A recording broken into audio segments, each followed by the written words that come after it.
I would like to thank one of my Twitter followers for sending me this article.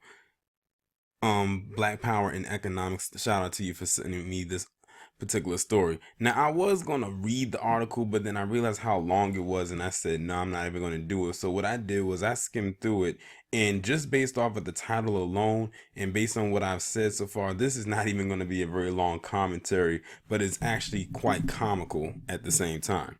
So this individual right here that you see in the middle, his name is Gavin McInnes, and he is the founder of the Proud Boys organization. Now, many of you have heard of that organization before in the past, especially in the last couple months, where you had one incident where you had an individual who was a part of that group who had did something derogatory and straight up debauchery, and then tried to claim that it wasn't what it looked like and all this, that, and third. Well,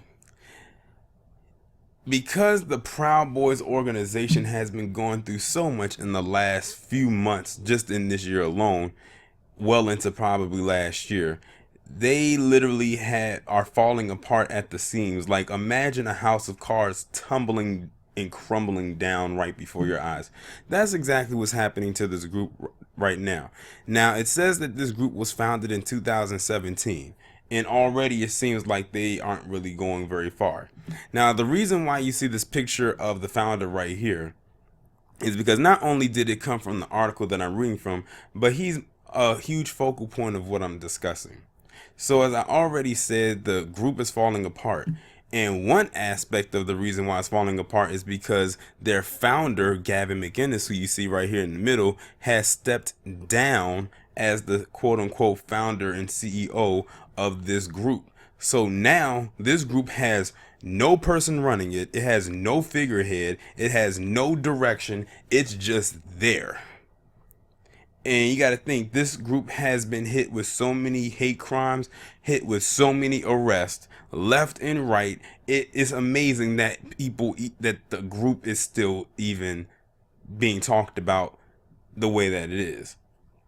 But the fact of the matter is, it's not being talked about for the things they wanted to be talked about. It's being talked about because they keep facing all types of scrutiny and fuckery, as well as they should be, because that's exactly what this group represents: BS and fuckery.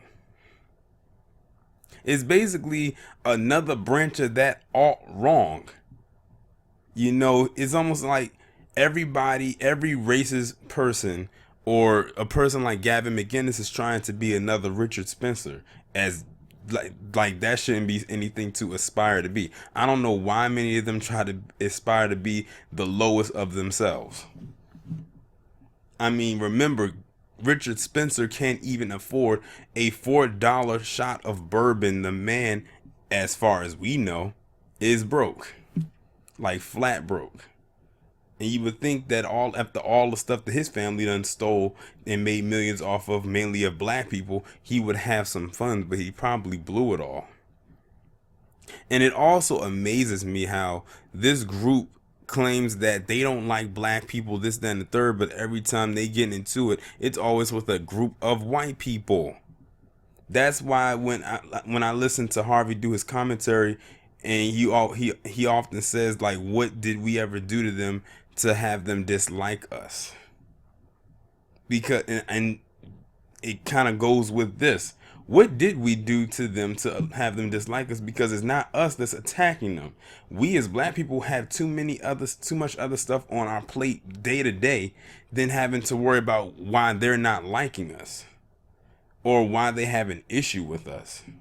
Besides, and also, on top of that, they have too much stuff going on with them to try to create this false narrative or this false boogeyman of a black person constantly coming after them for whatever reason. It's absolutely ridiculous.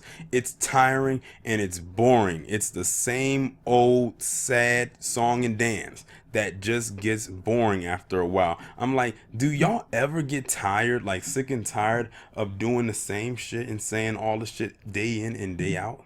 My guess is probably no, because it makes them feel good. And then it doesn't help that their president 45 has emboldened them to be the way and act the way that they are. But you know what? I'm glad in that aspect, because now they are overt and I can see out in the open who and what I'm truly dealing with.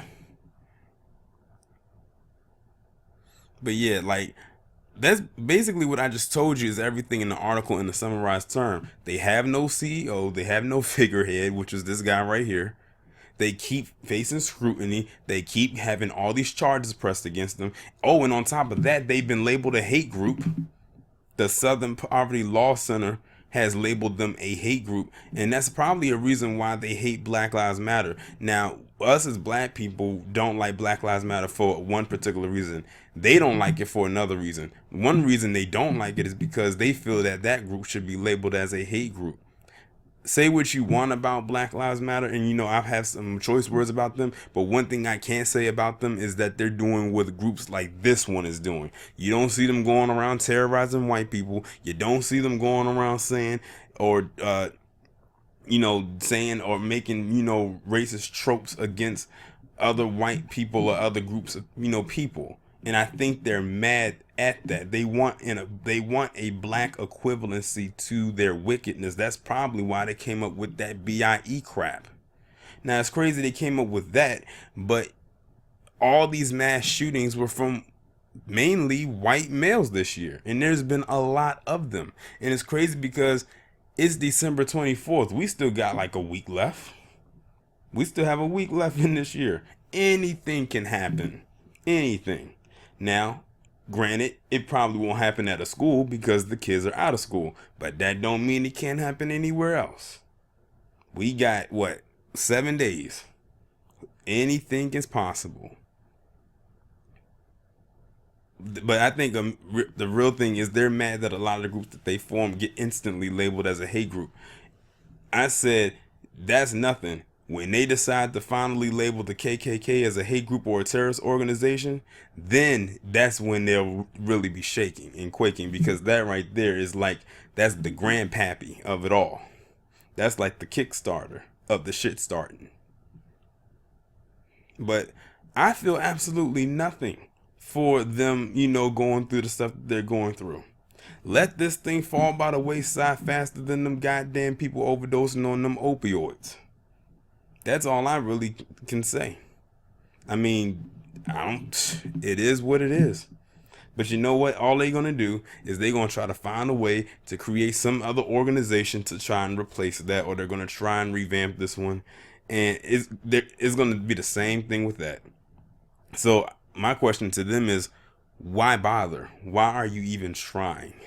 Just give it up.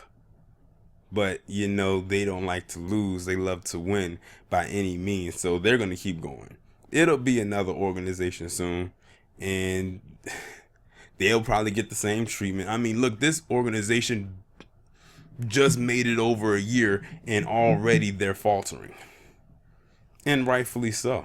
Because, see, they feel like they are well within the means of them doing what it is that they're doing, and no one should, question them, nor do they feel that they should face any consequences for said action. I bet you they're going to hide behind them First Amendment rights. I swear, this is a group of people right here, especially people like them, who hide behind that First Amendment right and constantly abuse it, and then wonder why nothing happens for them except for the constant pushback that they get, like the ones they're getting right now, because they think that, First Amendment right, I can say and do what I want, but there are consequences to your actions. But they try to hide behind that First Amendment right, just like the police like to hide behind the I fear for my life shit. They try to use it as a shield and realize that it doesn't ever really truly work for them until they find out otherwise. Just and believe, if they didn't have the court system in their back pocket and they had to deal with street justice, especially from us, a lot of this stuff would flip overnight. And I mean flip on them, and probably flip in our favor. But that's really all I have to say as it pertains to this. Y'all let me know what you think about this down in the comments. Like, share, subscribe. The links will be in the description. I'll talk to you in the next one.